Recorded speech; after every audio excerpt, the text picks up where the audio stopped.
Hello, my name is Marty Kaiser, and I'm a broker in Orlando, Florida. This is the first of weekly real estate conversations we're going to be putting online. Hopefully, it'll be a fun experience and to share a little bit of information with our audience.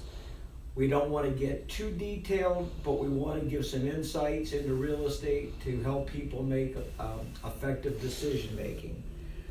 This first module, for lack of a better term, is going to go over some of the characteristics you should look for when you're considering making a real estate decision. We're going to assume, for the purposes of this, that you're planning on using a real estate agent, whether it's to just generate information, possibly you're thinking of making a future purchase, or you're thinking of placing your property for sale. So how do you get started? Well, obviously there's a lot of data online, so you can get a general feel for which agents or brokers do business in your neighborhood. But more important than that, I feel it's very important that you interview agents, whether you're buying or selling.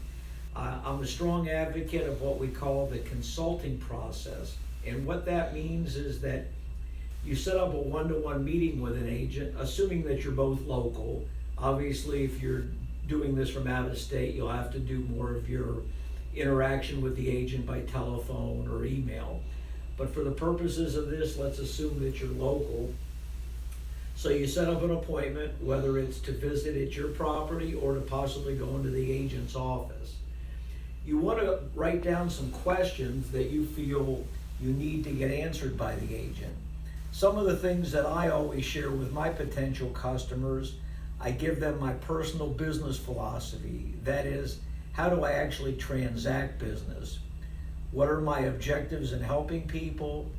What is my background? What is my ethics? And what do my goals are in terms of helping the customer? I try to be as transparent as I can. I want to share as much information as I can. And I want to ascertain that what the customer is looking for, I have the characteristics and skills that is going to be an effective match with that customer. At the same time, I try to communicate what is realistic for the customer to be looking for in a transaction. Also, I always highly encourage questions so I can put the customer at ease as to what they should expect. Obviously, we need to go over finances, whether it's a purchase or a sale, what the cost may be for the customer, what type of income requirements their lender would have. I always like to go over neighborhood characteristics, what the person's lifestyle is, how close they need to be to a potential workplace, the school systems in the area, for people that want to have a place of worship within a certain distance, what type of religious affiliations are nearby, and just give as much education to the customer as I can. I feel it's very important to give information out so that my customer is fully informed and that we both have a good understanding of what the expectations are in the transaction. Sometimes it's just not a good fit. I may have a personality that the customer doesn't like, or the flip of that is possibly the customer has unrealistic expectations.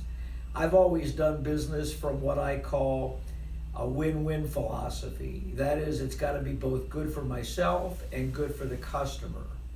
And if I don't feel we can both benefit from the relationship, then I'll respectively decline to work with that customer.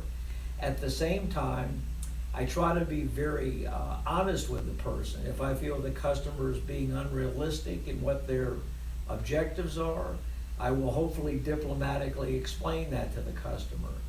I feel that you can never have too much information, and information is always king in the real estate transaction. You can get a lot of information from the internet, but you can't get all the information. And you still need a very skilled and professional agent to guide you through the process. For buyers in particular, I recommend that they spend a little bit more time on this than they may have initially anticipated. and they need to select and stay with one agent. And that's why it's so important to go through a comprehensive interview of that agent. If you're a potential seller, obviously you want to get information from the agent, not only on what the agent thinks your property is worth, but how he's going to market it to get the best value, what their negotiating skills are, what they anticipate as some problems that could occur with your house, what are the strengths and weaknesses of the market in your individual home, and it overall giving you a better insight into the process. I hope this introduction has been helpful, and we will try to cover interesting topics once a week. Today is Tuesday, and we will be doing these seminars each Tuesday.